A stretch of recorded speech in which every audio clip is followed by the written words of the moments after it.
My guest today on episode 81 of the Ikigai Podcast is Adam Mitchell, father, martial artist, and entrepreneur.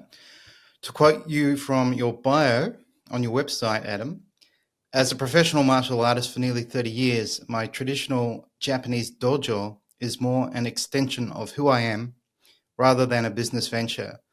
From launching the internet's first fully interactive martial arts school to traveling the world to teach, my involvement in martial arts grounds me as a father, business person, and man. It was my gateway to being an entrepreneur. Today, we serve over 300 students from around the world every night and provide training, resources to thousands of martial artists in an extremely niche community.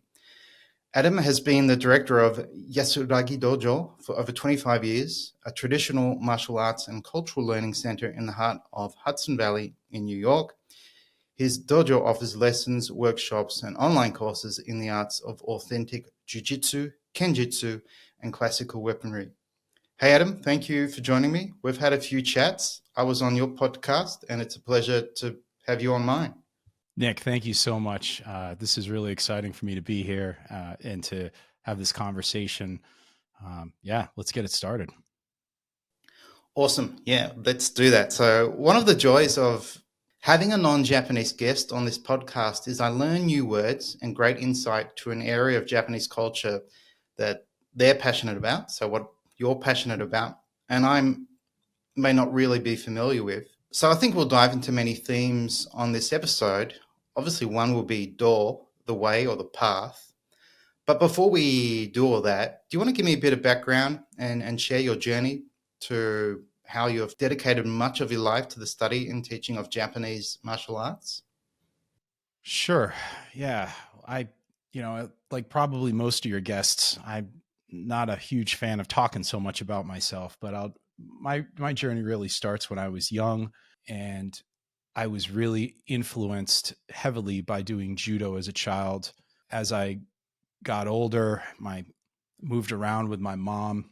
Things were broken up in my family a bit, and ended up looking to the streets for family and community. Ended up in community with other kids who, let's just say, were of that like mind. Violence became a thing. Taking the wrong path was usually the decision that I made. However, there was always this kernel of morality and making the right choice that I think had been put in place early on as a child through judo and through some other experiences that I had connected to that. So when I had just gotten exhausted as a teenager of fighting and being involved in this street life, I had been given a break by someone, and they asked if I wanted to work at their nightclub. I was only 19 at the time, 18 at the time. And the story is really that he knew that I was a tough kid and that I could channel that in another way. I had spent some time in working in a factory, and I was trying to get my life on the right track. And to make a long story short, I got myself back into jiu-jitsu. And this is long before UFC and mixed martial arts. And I ended up also getting into doing some light competition. Things had gotten better for me through martial arts, and I began to sort of rediscover that path. And I was refereeing one day in my early 20s in a competition in Long Island. And I was reffing between two young people in a tournament. And I watched this one girl really demolish this boy. And Nick, they were maybe 11 or 12 years old. Mm-hmm. And this was a turning point for me because I had channeled all of this young aggression back into martial arts, back into a pathway to self-control, back into sort of some self-discovery, where had I continued in the direction that I was in, it certainly would have led to either, being in a grave or being behind bars. There's no doubt about that. So fast forward a few years, I was in a dojo across the street from this factory that I was working in New York. And then I'm now at this competition in Long Island. And this little girl just really through the sort of the almost this sort of Coliseum-esque feeling of hundreds of people in this huge hotel, this conference center, and all these competitions and people, yelling and screaming. This little girl's parents are behind her, and this little boy's parents are behind him. And she comes out and she just hits this kid and knocks him down. They get back up. 1 point. He gets it. She gets in, throws a kick, knocks the kid down again. Second point, 3 points, she wins. So she comes in like a tiger. She does a flying kick to this kid's stomach, and he falls. His feet come out from under him, and he falls flat on his face. He looked up at me. In my world, a black belt doesn't mean so much now, but back then it really did. And I'll never forget this little boy looking at me through those padded helmet that he had on. And the girl's parents are screaming for her, and the little boy's parents are behind him. And they're just sort of like, they're not happy at all. And the boy's eyes are tearing up. And I'll never forget, his eyes shifted to my belt, and then he looked at my face, and then he looked back at my belt. And it occurred to me that I had just watched two children hurt each other. And I understand that the spirit of competition, and I fully support this exposure to making young people resilient and pushing themselves. But this was something much further beyond that. And that little boy looked at my black belt, and then he looked at me. And I think at that moment, that young man had defined something in him, and the definition had changed for him, what that role meant. And it had certainly changed for me, because I walked off the mat and I never looked back, and I made my way to Japan to sort of go. I said, there's got to be something more to this. There has to be deeper meaning. There couldn't have been so many men and women who, in this path of traditional martial arts, and not necessarily only Japanese, but also Chinese, as well as many of the European arts, but these primitive arts, there had to be something more. There was something that I'm missing. It couldn't come to me standing in a conference center in Long Island, watching two children beating the living hell out of each other. And that was awesome. So I had really, once again, found myself going down the wrong path. And that young man's stare put me into this path of discovering what this was about. And that's really where I started.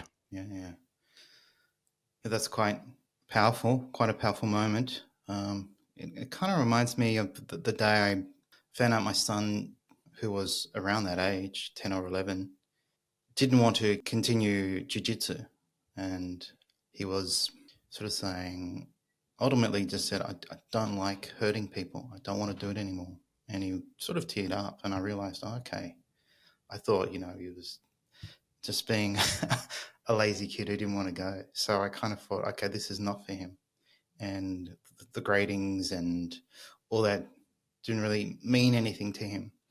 So yeah, it's amazing how obviously for you, this opportunity to learn judo really sounded like it saved you or set you on a new path. And it's funny how small decisions when we're younger, or opportunities, or maybe the kindness of someone, really does change our life. Absolutely. And here you are, what, 30 years, 35 years later? Yeah. A very different man to maybe what you could have been. So it's amazing how the culture of another country can really impact us. So let's touch on your dojo, which is called the Yasuraki Center. I think our listeners will be familiar with the word dojo, but as you run one, I think you can give us more insight to what a dojo is and the purpose it serves. So what is a dojo? Well, Nick, before we do that, I'd like to unpack a little bit and learn, what did your son move on to after he stopped doing jiu-jitsu? Was there something else that he gravitated towards? Yeah, music. Oh, so good. He's very much into music composition, and it's it's a different kind of passion. So he spends most of his time in his room composing, but I mean, he's composing orchestral pieces, or That's wonderful. hip hop, or he's even done the music for his university's commercial. So they asked him to do that, and now he's making he's collaborating with game makers and doing music for games. So that sort of become his passion or his ikigai. So Good for him. he's using that. I'm just happy he's using his creative self. Really happy about that. Yeah. Right on. Right on. Well, a dojo is, I mean, the word itself, dojo, is a place for immersive learning. It's, oftentimes it's translated as the hall or the place of the way of the Tao. And it's more accurately, it has origins in Zen. So a Zen-do is oftentimes something that you hear. Yasuragi was a word that was, or a name that was given to my dojo from an old sensei. Okay. At the time, my dojo was in a part of New York in the Hudson Valley where back in the turn of the century, there had been a lot of iron ore mining. So there was a lot of deposits on these hills, and there was a lot of like rust, and there was this redness. And the name was, he had said that Yasuragi, even though it's like a place of peace, he said should be a peaceful place along a hillside, is what his vision of the dojo was. Now, I know that literally it doesn't translate to that, but the feeling, the intention that one has when I speak of Yasuragi should convey that. So yeah, that's the origin of the word, and that's what it means. Yeah, I had to look that up. So I did come across terms as tranquility, sincerity, the gentle feeling of inner peace, where your heart is calm, at ease, harmony within yourself. Which might even seem like a paradox to the idea of learning a martial art. But this is what's fascinating about martial arts, in particular, maybe Japanese martial arts. There's this, there's a balance, or there's this idea of the internal and external. We talked about it on your podcast, I guess, kokorozashi. So it's fascinating how Japanese martial arts encapsulates not just the practice of training, but a philosophy behind it of gentleness, of peace. So I really, I probably wished I'd explored that when I was younger. Maybe I've still got time. It's not too late, Nick. And that's probably why many people come to you. So tell me more about your center. Yeah. So thanks. We started in 2000. I opened my dojo in 2000. And in 2001, we became a registered nonprofit. My goal was to really create an atmosphere of Bunbu Ryodo, like the merging of the warrior and the literary arts together. And together with my partner, my business partner, Sharon Nakazato Sensei, who is a local woman who in the 60s and early 70s, instead of protesting against the Vietnam War, she ended up going off to Japan and studying Shodo. She spent an enormous amount of time in Japan studying, and really acquired a mastery of the brush and art and cooking. She wrote a book on cooking with seaweed, and she's done a number of really very, very interesting things and beautiful things. I found her, and she was in the same town as my first dojo, and we immediately became close friends and are to this day. It was through her partnership that we opened the Yasuragi Center, which was a Budo dojo, a martial arts school, as well as a cultural arts center. And the goal really was to allow people to have an experience that was beyond punching, kicking, choking, people coming here. I want my kid to learn self-defense. I want my kid to have self-control. I want my kid to be able to stand up for himself. And I'm kind of like, as a father of 4, I wanted to say back to every single one of those parents, I understand, but that's really your job. And, Yeah. but I also understand what many of the parents were up against. And at the time, up to last year, I stopped teaching children after 25 years. And I'll get more to that part later. But the first 25 years of the dojo, we were both adults and children. So it was a children's program at the dojo.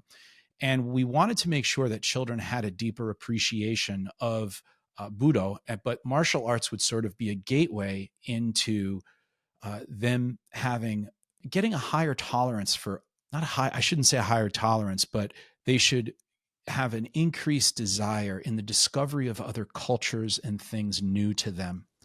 Rather than being stuck in the snow globe of Westchester County, New York, the center was able to offer trips and events and workshops for children and adults, as well as doing partnerships with other organizations that had connections either to Japan or to museums that had exhibits. We also did a program with Music from Japan where we had a yearly concert. Sharon Sensei did the translation services for Music from Japan. So we built this cultural arts center, and we hosted 2 large events and 1 concert. We had a Sakura Matsuri each year for our county. And we did a number of things. We had a yearly Daiku no Dogu workshop, or a woodworking workshop. And we brought in these teachers and these experts in different areas of traditional and cultural Japanese arts, and gave them sort of that symposium, and gave them an audience that had a shared interest. Yeah. So that was Yasuragi. That we ran that for about 10 years. And then 2009 happened. The economy really took a hard hit. And as a result, we had to cut back on a lot of these programs because people just weren't donating. The interest had sort of dissolved a bit. And as a result, I focused the efforts of our dojo more towards where we were growing, which was our online students and our students abroad, in building shibucho, or training groups, in different parts of the United States, as well as in Mexico and Canada. Nice. Yeah, it's amazing how, I guess some people would think it'd be pretty hard to teach martial arts online. Yeah. But I know you're not the only organization who does this. And I guess it's wonderful to connect with people you normally couldn't because of location. And you have this opportunity to spread, I guess, the learnings or teachings of Budo to a wider audience. Yeah, that was a bit of a crazy story, Nick. My sensei is a retired lieutenant colonel from the Japanese self-defense forces. And he is, there's sort of this thing, as you well know, when your sensei says or asks or requests something of you, you usually follow through with it, or you do. That's something that's really hard to convey to the Western mind, of that relationship of a sensei that you have. Well, he reached out to me, and this was in early 2006, and he said that there was someone that contacted the Hombu dojo, or the headquarters dojo in Japan.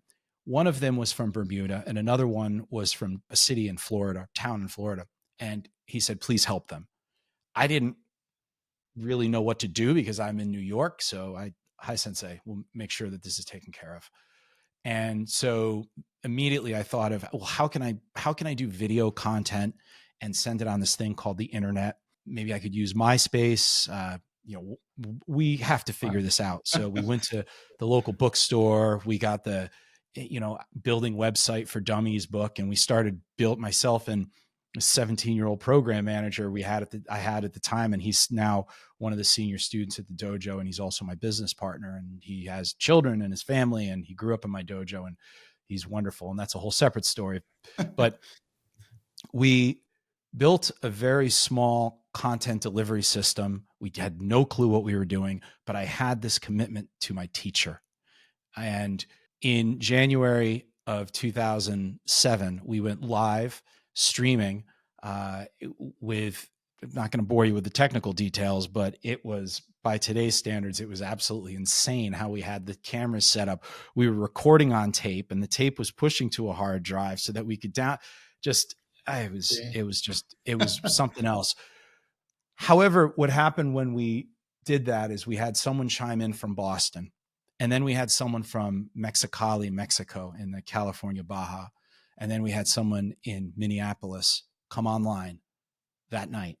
And it really occurred to me that evening, again, this is another one of those shifts that I had, that suddenly the teaching of Kobudo and how I was doing this could be done differently, rather than trying to sell to a 5-mile radius. I could now share with whoever had a genuine interest, and I could invite them to my dojo and give them the facilities to stay here for a period of time, or I could help them develop their own training group and their own shibucho and help nurture that, and then maybe visit them and work with them in a workshop. So we took on a whole new model at that time. Nobody else on the internet was doing that, where they had, I could see you, you could see me, and we were teaching martial arts, and we were building libraries of lessons and engaging with one another. And that was a big pivotal point for us. Yeah. Now we're very lucky to be living in the era that we're living in, with all this opportunity to connect and share. Well, one thing I've noticed from our conversations and what I've read on your website is your desire to both be respectful and preserve Japanese tradition. That's something that's important to me. So, yeah, why do you think it's important to you? That's a great question. Why is so the preservation of the art that my teacher is teaching me is the most important responsibility that I have as a student, is to not learn it and then make it my own and completely manipulate it and create some other thing from it. But in understanding Kobudo, look, I could put on a pair of khaki shorts and a t-shirt and teach anybody in a park or a concrete room these same techniques and how to beat someone up. That's not what Budo is. That's not what Kobudo, more accurately, what I study and teach is, in that prefix ko, meaning like classical, Budo, which is the martial arts, so the old martial arts, that there is an understanding of, first of all, how to learn and to study in a model of how we are taught of shu-ha-ri. And I'm sure you're familiar with this, but the first is really just doing as you're told, doing as you see, following exactly how your teacher shares it with you. And to not ask questions, but to simply do. And I know to many here in the West that people have a challenge with that. And then the second, that ha stage, which is much, much further down the line than most people would think, this is where you begin to introduce different variables and you begin to pressure test it just a little bit, that those basics, those foundational lessons that you have, now they begin to expand through exposure and pressure and variation, but you don't change the root form or the principles, or we'll use the word kakihiki, or like the tactics and the timing or the rhythm has to stay pure. And then from there, eventually, and you don't know, at least they tell me you don't know, but eventually the ri, you let go of it and it becomes something that's natural. It becomes part of who you are. Now, in order for that to happen, you have to follow that progression. And that takes an enormous amount of patience and respecting the path to be able to follow that correctly. So to me, it's very important that the values that I've taken from that and how that's changed my life, how it's changed my perspectives on living, how it has brought me so much value, and the people around me, how it's benefited my children, how it's benefited my family. I mean, I could go on and on with this. That can't exist without shu-ha-ri, and it can't exist if I sort of if I put my own sticker on it and call it my own.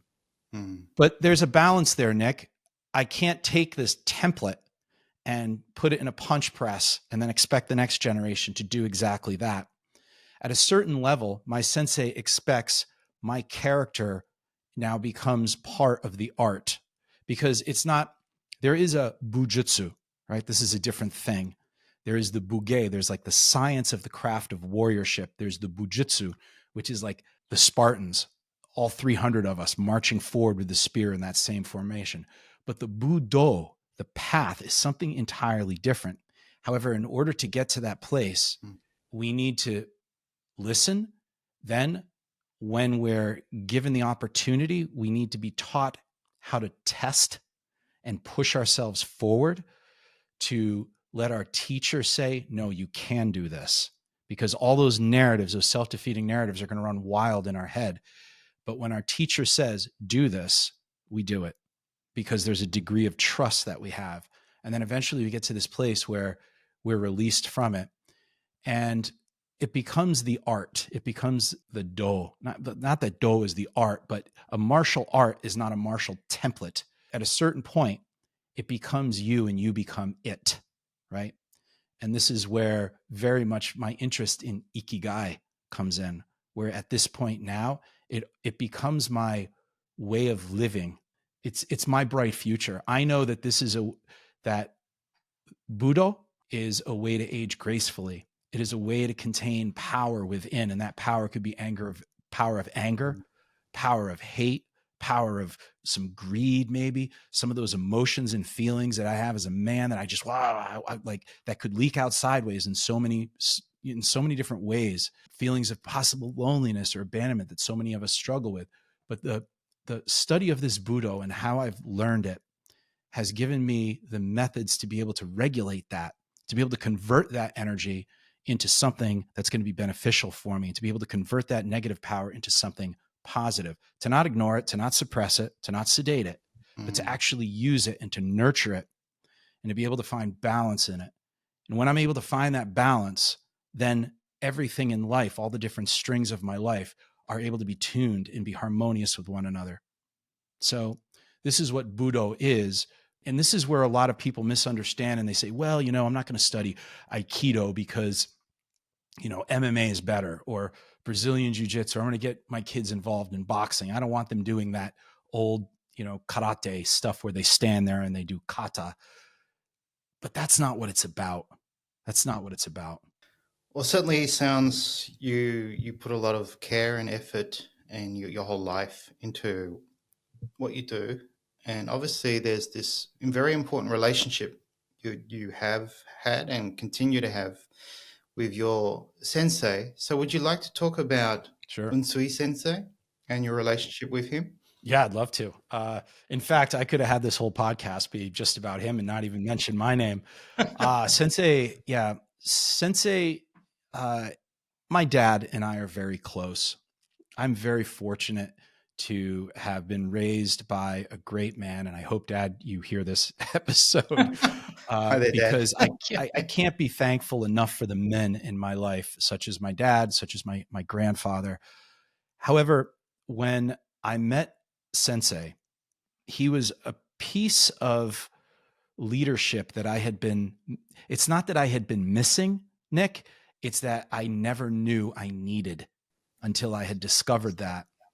And the way that Sensei had treated me in the dojo when I would go and train. So when Sensei retired from the military, he and his best friend, also a retired lieutenant colonel, when they both retired, and they moved to, of all places, Baltimore. There's a reason behind that. They bought a house in Baltimore. They came here because they wanted to nurture our organization. It was young at the time. And so that gave me a great opportunity in the early 2000s to spend a lot of time with Sensei, because I could make a cup of coffee 5 a.m. and here in New York, and I could be bowing in with Sensei by 10 a.m. in Baltimore and spend the day there and train and drive back that night.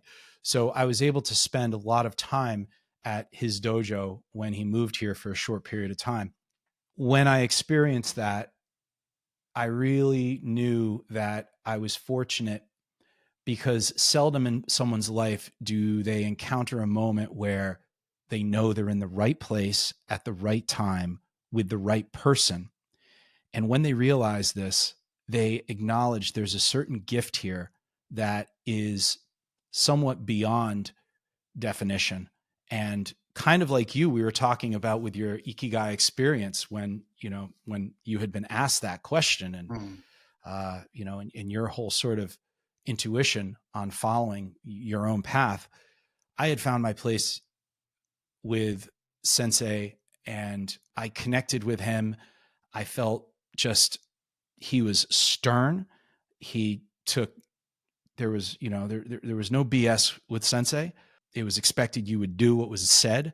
However, there was this fierce gentleness that he had, where I knew I was in the right place, like I just said, and I knew that if I continued and I stayed on this path, this is where I was meant to be, and it would lead to great things for me.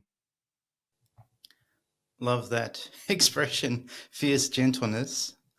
So might embrace that. That's beautiful. I'd Yeah. like to quote your sensei. So here's a quote from Unsui Sensei. For myself, when a person's time to die comes, being able to say, I'm satisfied, thank you everyone, is the highest attainment of one's life. In addition, I feel that it is much better to do and then regret it rather than not do and regret that inaction. Consider this, if you will, and please continue to the end. Continuation is power.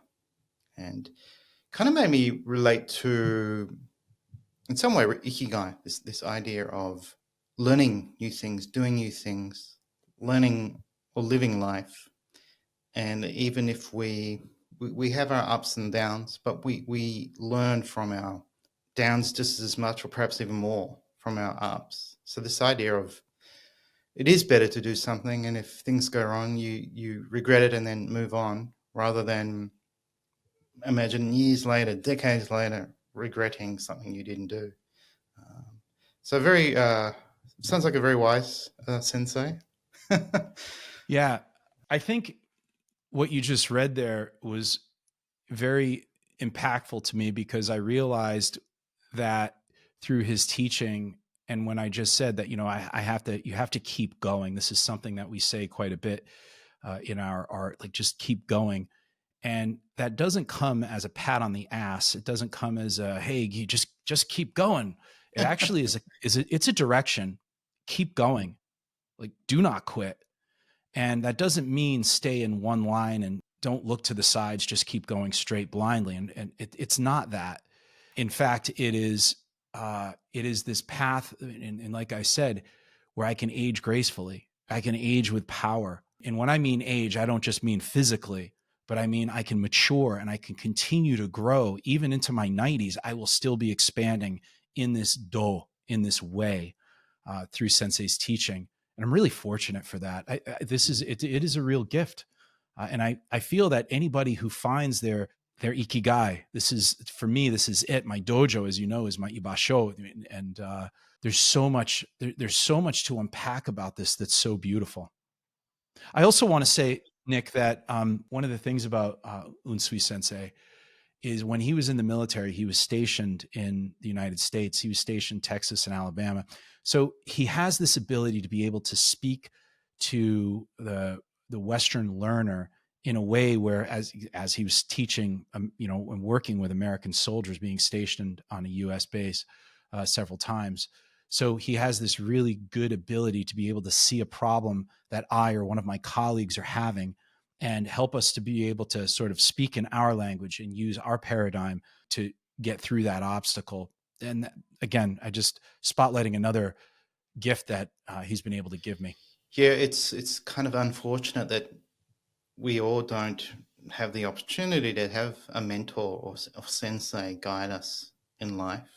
So I guess it's something very, very special to have that relationship and have someone who's fiercely gentle, but also guides you and obviously encourages you and pushes you so you can, I guess, grow and uncover, go past those limiting beliefs and uncover this jibun rashi, this authentic self that you probably have some intuitive understanding exists, but you can't get there without the guidance. even other areas. It's fascinating the master-student relationship and how there's, from the beginning, it starts with respect and just trusting and following the guidance of your sensei. And it's not always easy, but I guess you grow from this relationship. With all the conversations that you've had, I'm curious to hear your opinion on that through so many of the wonderful guests that you've had. How often does that come up in conversation where instead of them being a self-learner, and we all are to a major degree, I'm not going to, I don't want to dismiss any of that, but how often and how important is someone else specifically in the growth and or the recognition in their stories? Do you see this often? I do see it often. I think that the one episode that came up where I thought, wow, this relationship of master and students, fascinating, was episode 59, and it was a filmmaker, and he was filming the craftspeople who make butsuzo, so wooden Buddha sculptures.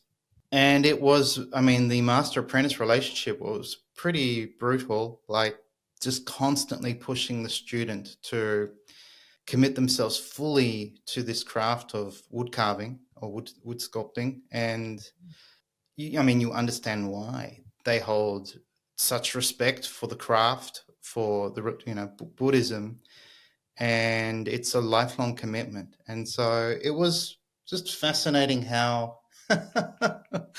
so at times they would be unforgiving and just be so sort of expressing this anger. And then later in a private interview, he's saying, look, yeah, no, I've got to, I don't like that aspect of what I do where I'm yelling at my student, but that's sort of the only way I feel that they'll understand. And that's what I went through, and I know it helped me. And that's what I do with my students. So there was a burden on the sensei, like to be like that. He's not just being angry. He's really trying to channel, like, you need to care.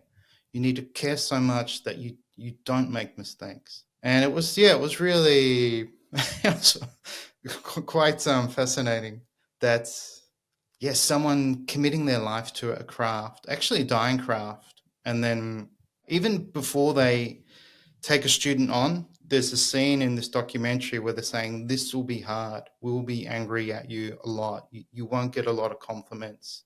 So you need to be fully committed to this.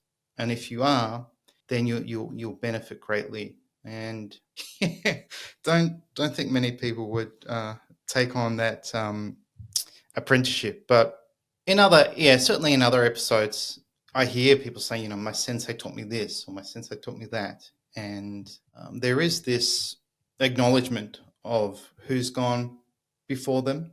And it obviously, this it's like they're constant in their life, this person. Even if they've died, they still talk about them often. That episode that you're talking about was fantastic, by the way. And the documentary, everybody has to see it. It's incredible. Yeah. Yeah, that is an incredible one.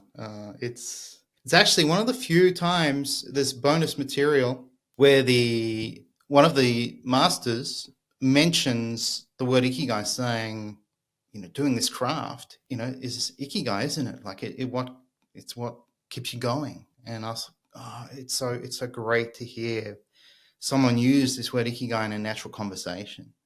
And this is this master who one day decided to smash his television so he wouldn't be distracted, with his wood carvings from family watching TV. So that's how committed he was.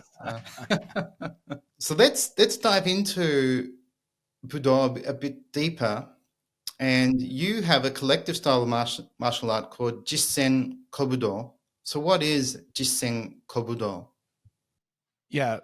Jisen meaning like realistic fight, more realistic. Kobudo, as we already talked about, is more like the classical martial arts, or the traditional martial arts. And it gets really interesting sometimes when I travel to Japan. I have to carry certain tools depending on what the topic is going to be that we're going to be studying. I'll go there 2 times a year. And every time I go through customs, I have a fukuro shinai, like the padded sword. Unlike the kendo shinai, which I'm sure many of your listeners are familiar with, where it's like this split bamboo, and it's used for hitting and striking, and not breaking bones or doing a lot of damage. However, a shinai will really hurt if it hits you. However, it's not meant to break bones underneath protective armor. A fukuro shinai, however, has a bit like a leather sleeve to the split bamboo, and we don't wear protective armor. And carrying this through customs, when when they look at my bags, they say, "What is this?" And I say, "It's a shinai." And they say, "Oh, they're like kendo." Like, no. I say, "Here we go. I say kobudo, and they're like, "Oh, kobudo ne." And I'm like, "Yeah, kobudo." And they're like, "What kind of kobudo?" And I say, "Jisen kobudo." And I can only imagine U.S. Customs having a group of Japanese people coming over to study civil or like Revolutionary War trench fighting. Like, it's kind of like, I can't imagine the mindset that they must think when we study this, but that's really what it is. It is very much the study of true applications of battle, where it's not so much the sport, or like Morie Ueshiba, O Sensei of Aikido, created very much while retaining much of the origins of the Daito Ryu that he had learned from his teachers, and having at the time, a quite combative art that he had developed.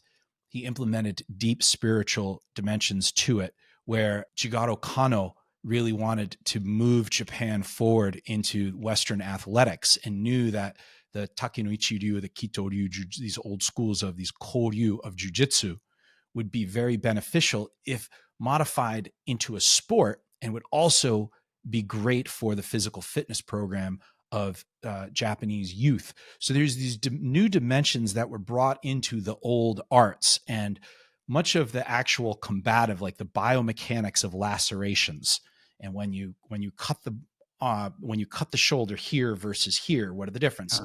Well, these are the things that are written and recorded in many of the densho, or the scrolls, or the old writings of these old schools.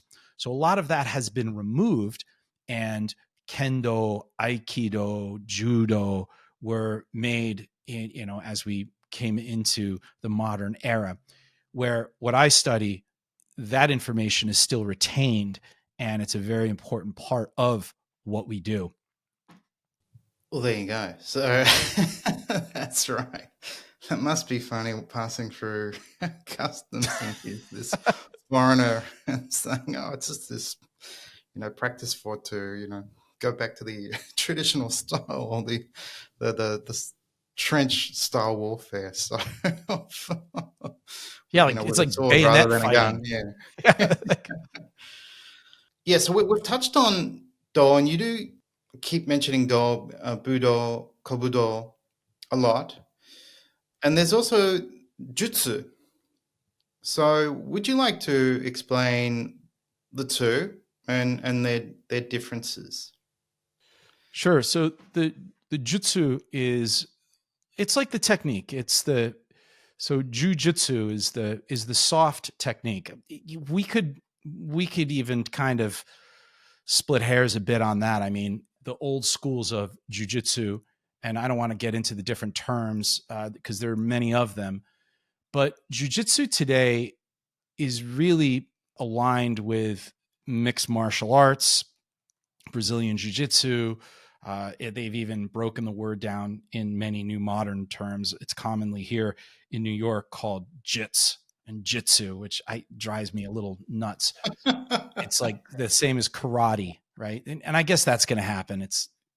However, jiu-jitsu is the techniques that involve more grappling and are very specific to the leveraging of the arms and the legs and the spine and the body to subdue and lock an opponent, or go to where the necessary place in the use of force exists. So a correct jujitsu that would be used in the arena of maybe Taiho Jitsu, which would be the specific jujitsu for law enforcement, of being able to bind and restrain a person with a rope or a cuffing procedure, some type of arresting ritual, would be a different jujitsu than would be studied for someone who was doing more possibly security or military, because you have different rules of engagement.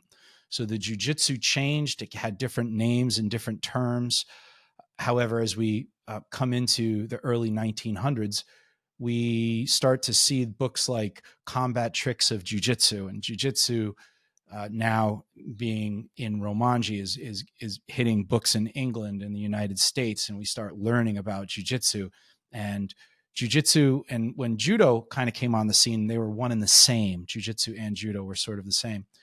And that's sort of its progress up to today, where the Do is, again, it's a way, it's a path. It's more of a way of life, a way of living, and you become Aikido, and Aikido becomes a part of you. This is different than the technique. This is different than the Jiu-Jitsu. It is a much, much higher dimension, and very much, Nick, inside of traditional Kodokan Judo. Any of your listeners who are Judoka know that you have what's called the Koshikigata, which are these higher level forms that have been retained in the traditional Kodokan, which go back to the origins of Kito-ryu Jiu-Jitsu. So even in Judo, they have retained much of the old Jiu-Jitsu. However, the larger dimension of the study is the Judo. So I hope I was able to answer your question there. And it's also a little bit difficult because I believe it was Lao Tzu who said that the Tao that is explained cannot be the Tao. So makes it pretty hard to explain. Yes. Yeah. I mean, I tried in my book, and I think I referenced, judo, kendo, so the gentle way, the way of the sword, shodo, calligraphy, sado, the way of tea, kado, flower arrangement, and it just goes on. And it's, in English, I guess we're talking about the road or the path or the passage, but it seems to go beyond that. But it does indicate, I guess, a set of practices or rules for conducting it oneself. But form seems to be this other theme, like the importance of form. And there's structure to learning, I guess, form to express the craft or the art. But there's also this mentality or philosophy behind it. And then jutsu seems to be, technique specific. And you, or at your school, there's quite a few of these jutsus you explore, kenjutsu, buki jutsus. So that's weapon, buki meaning weapon. Yeah. Those would be the different small weapons that were specific for arresting tools. Tessen, kusari fundo, jute. These are all different jutsu.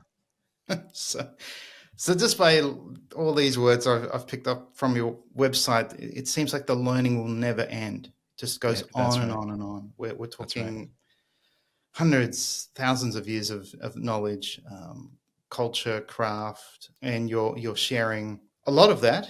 But it must be a real joy for you to do that. And one thing I know that you do is you often take your students to Japan for an obviously immersive experience. So how often do you do that? And what do you focus on when you go to Japan with your students? Sure. I'd like to digress a little bit into something and speak to something that you said, and Sure. then I'll go back to the travel to Japan, and that is to the joy of the study. And then there was also the commonly used word bushido, like the way of the warrior. And Inazo Nitobe wrote The Soul of Japan, Bushido, The Soul of Japan. And this was really an introduction to the Westerner on this chivalric mindset of the samurai, which was arguably a poor reference to the actual true history of the Bushi. However, he was speaking to an audience who understood Chaucer and tried to find the best parallel there. For the Westerner, though, the study in the Do of Kobudo, and how I approach it, Nick, this isn't to say every Budoka or every dojo, whether it's a Budo or whether it's a Kobudo, approaches it this way. However, Nitobe in his book starts within the tenets of Bushido. He starts with gi. And this is righteousness, right? It is the fundamental difference between what is right and what is wrong. Mm-hmm. And then he finishes with the jisei, which is that having complete control of oneself. And to me, this is the life cycle of a martial artist. To step into the dojo and they begin at that first level of learning to know the fundamental difference of what is right and what is wrong. This is how you don't just put your shoes in the genkan like this, you put them like this. And this is why. And it starts there, right? And then all the ways up to the point where they go to the place where the fight is over before the sword is drawn. And not to go too ethereal on this, but there's a lot of truth to that, to be able to resolve a problem without the use of force and chaos and violence. So this is really the path. This is the do of the warrior. Now, you also said the joy. And I do really want to share that, especially over decades of doing this, Nick, simulating cutting someone's neck or cutting across the do or the uko or, the dokotsu, and like thrusting to the neck and all these different ways of dismembering and killing and hurting another human being. If there wasn't a tempering to this and a way to balance it, it would become very traumatic and hurtful to a person by doing these techniques over and over, even though you're just role play, even though you're simulating them, right? However, by the practices, the internal practices of the training, what it does is it helps elevate to create a sensitivity to hurt and suffering that is very, very important. Like I can see when someone's hurting. I can be witness to when someone's walking a little weird and why they're hurting, or I can see in their face because I study kamae. Kamae isn't just the posture of the body, but it's the language, it's the kimochi, it's the mood that someone has and they're conveying. It's the intent within that. So through the suffering of the study comes our ability to see and to be able to serve and to help. And it then comes the joy that you're speaking of. And I think that this is what is unique about Kobudo and that path versus the Budo, because there's an immense amount of it. And if it's not balanced, you will end up with broken students and broken teachers. And they're a dime a dozen. They're all over the place. But you have to have a good sensei. You have to have a good leadership in place to help keep you balanced. So that's why that is so important to me, because I do understand what's at risk by doing this type of training and how you can hurt yourself very much. Yeah, I mean, I remember that when I lived in Japan, I had my own small English school, and one of my students was a man in his 60s, and he had such a lovely personality. I found it so hard to believe that just before I met him, he was an alcoholic, used to play pachinko all the time and smoked, and he went and saw his doctor for a yearly checkup, and I think they warned him saying, look, you won't be here for long if you keep drinking and smoking. And so he decided to start learning Iaido. I guess that's what we would call sword drawing or simulating strikes with a Japanese sword, a katana. But he told me that his sensei would use, a live blade, so a real sharp sword. And his goal, what was required of him, was to get to that point where they'd become so skilled that they would use a sharp, real sword. And he told me this story one day that he's talking to his sensei and he accidentally dropped his sword on his foot. And fortunately, the non-blade side of the sword landed on his foot. So I thought, gee, these some of these practitioners really take their craft seriously, where they're risking serious injury by using a live blade. And yeah, it was fascinating. Him learning Iaido really changed his life. And I believe it. Yeah. Yeah, he became very healthy, a beautiful story.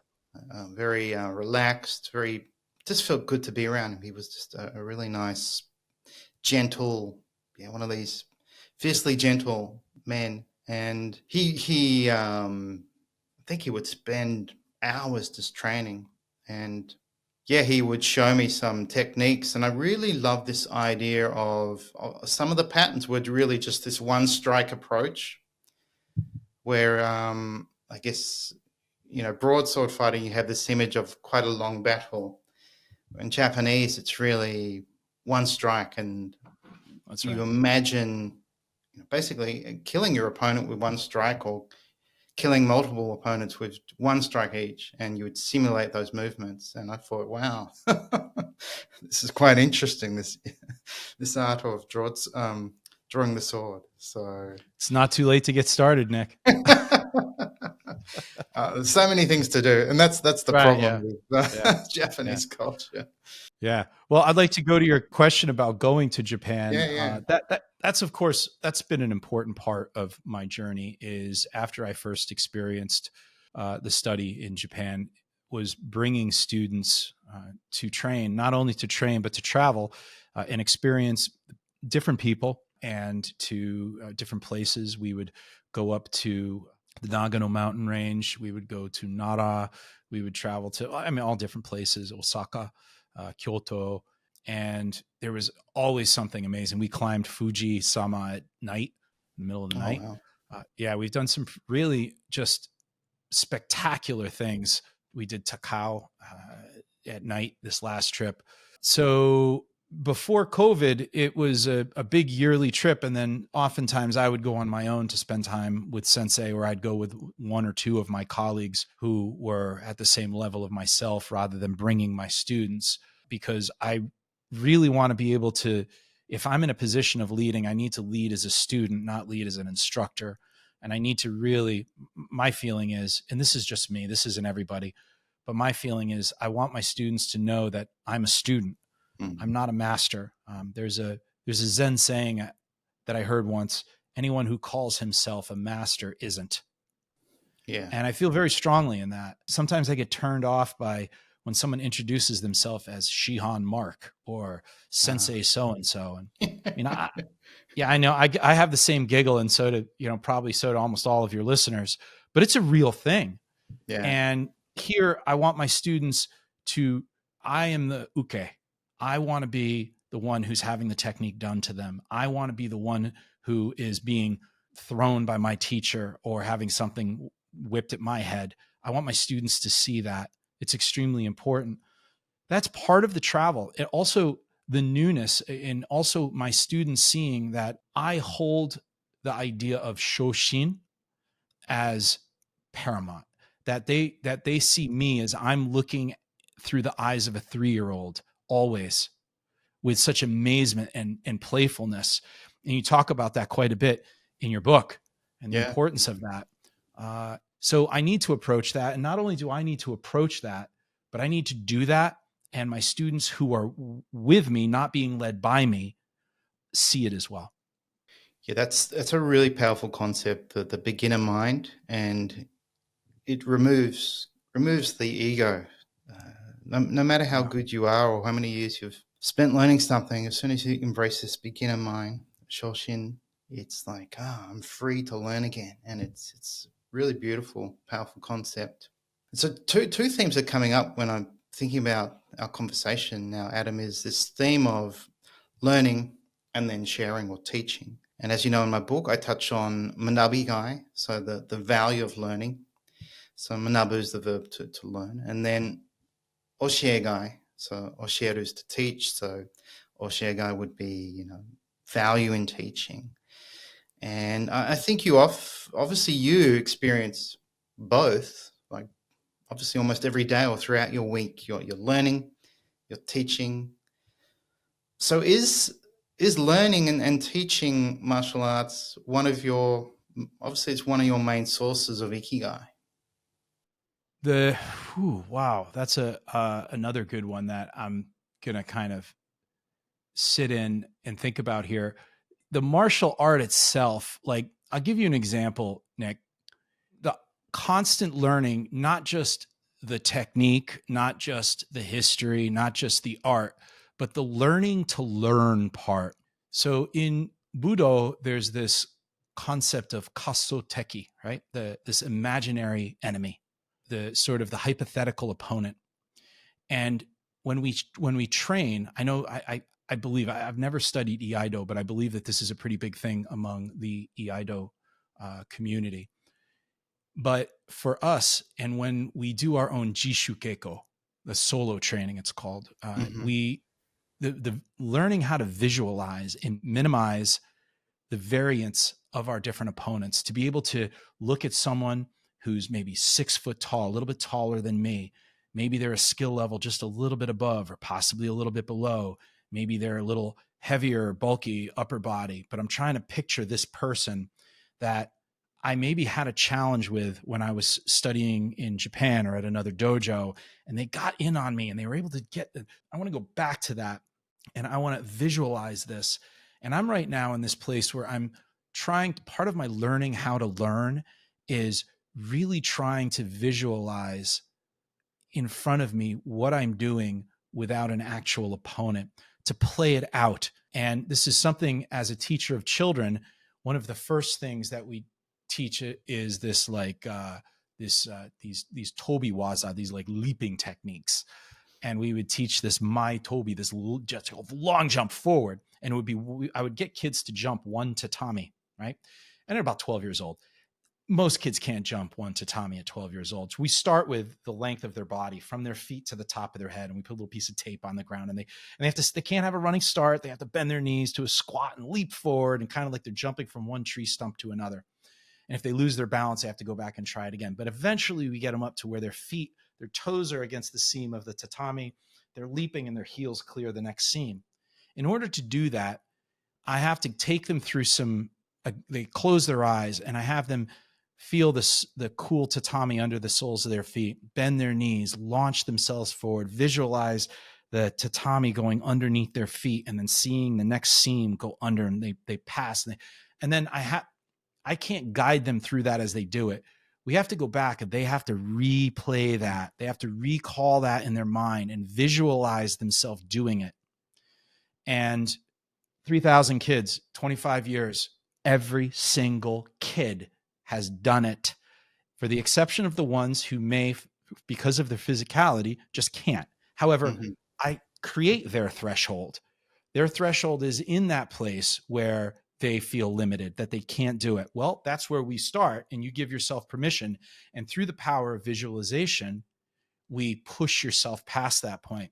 This is extremely important in your own solo training, that you don't just sit there and wave your arms around with a bokken or a wooden sword, or you don't just do like a karateka, just doesn't stand there and do forms in a mirror and swing their arms around, that they're actually creating and using the intention of their kamae, the language of their body, and they have a purpose in front of them, always in front of them. And this is where I'm at right now. So when we talk about that, like always a student and always trying to learn how to learn, well, here I am with those children jumping over the tatami. I'm still doing that. I'm still trying to figure that stuff out to make myself just a little bit better. Yeah, that's another thing about Japanese culture. I just always love going back to Japan, because there's that idea of chanto, like things are done properly, and this idea of intention, like you are mindful, you're focused, what you're going to do this next step or action with full intention. And I mean, that's getting much harder for us to do with our children, with all the distraction and oh, for sure, technology that they have to. And in Japan too, right? Yeah, we kind of have to embrace it, but at the same time, we have to manage it.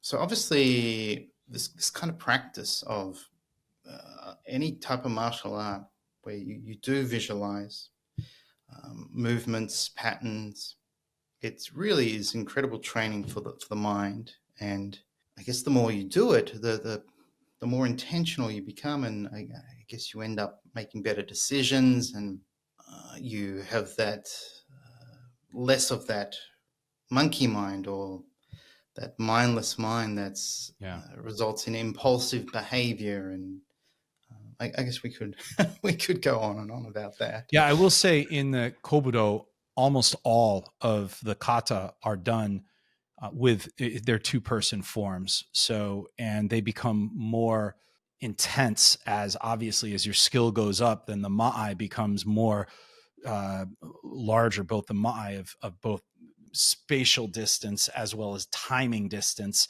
All the things change. It gets more intense, almost to the point of if you were to go to our Hombu dojo and watch all of the different dojo cho from around the world come together and we train, it almost looks like a riot going on in the dojo of violence, but it's all very, very controlled. But I use in my dojo, Nick, this term that comes from sumo, which is like tachiai. Mm-hmm. And it's this like crashing together. You have to have that type of contact in order to really understand the visualization component. In sword, there's a technique called like ukenagash. So you're like sort of carrying the opponent's sword and countering at the same time as you're parrying. They're almost simultaneous.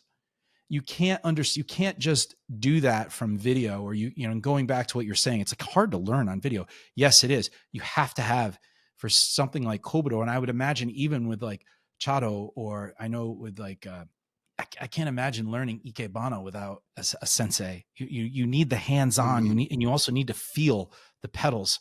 You need to feel the arm coming at you. You need to feel the sword, the mune riding on the opponent's sword.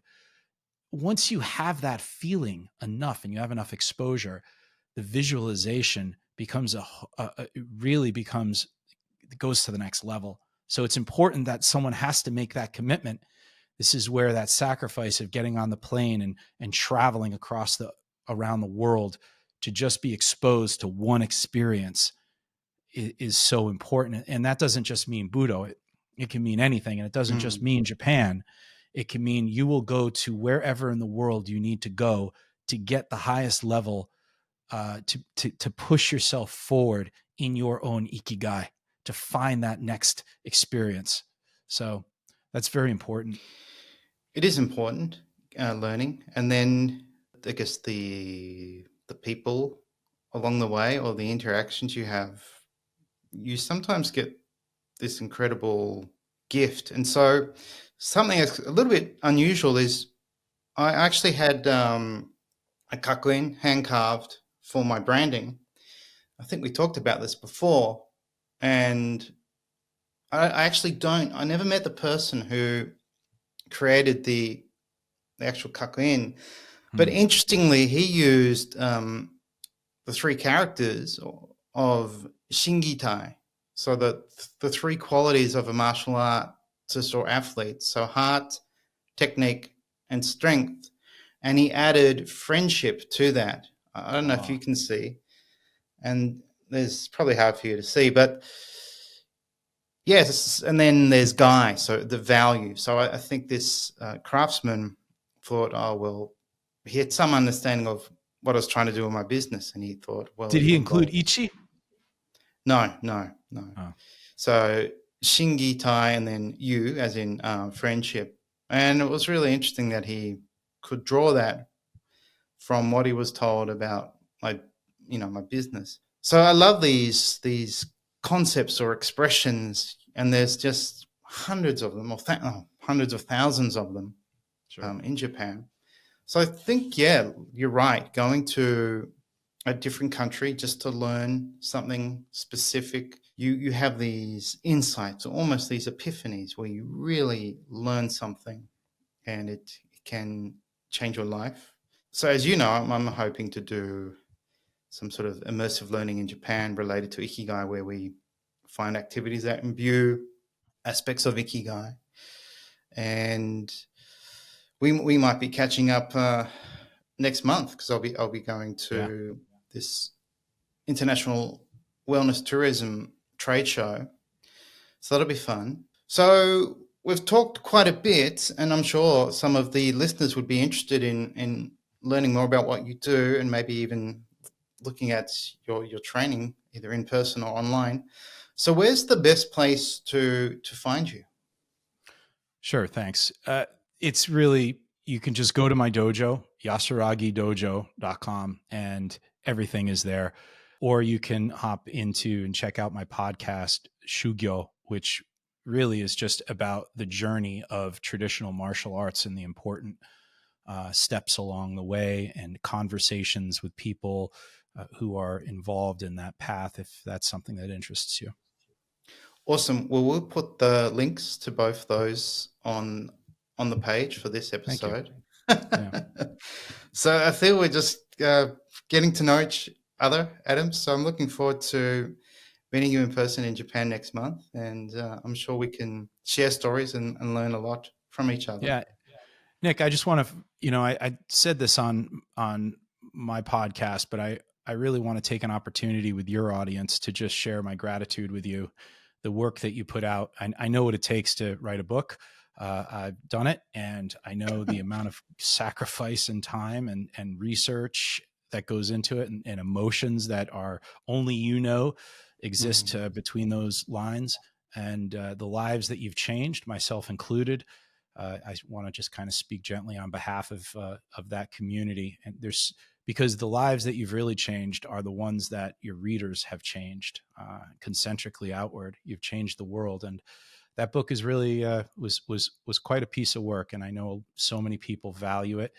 And I just want to thank you from the bottom of my heart for that work, and I'm looking forward to the next step in your own journey, because I know it's going to help all of us as well. So thank you. Wow, thank you. That's very kind of you to say that. I'm very touched. So yeah, it's funny. You have this journey in life, and you get this idea to, in your case, start learning a martial art, or along the way you make these decisions. And writing the book was, it was like, oh, I should do this. I really should. And I had had my own fears about doing that. But yeah, I am really glad I wrote it, and is this reflection of who I am, and it's sort of all my thoughts laid out there, and it's always a joy to get feedback from readers. So thank you, and thank you for what you do, and who knows, maybe we'll one day do something together in Japan. Yeah, that would be great, Nick. Thank you so much. Yeah, never too late. All right, I'll keep that in mind. Thanks, Adam, and I'm sure we'll have another chat soon, but looking forward to catching up with you next month in Japan. I look forward to it too, Nick. Thanks, Thank mate. you. Thank you for listening to this episode of the Ikigai Podcast.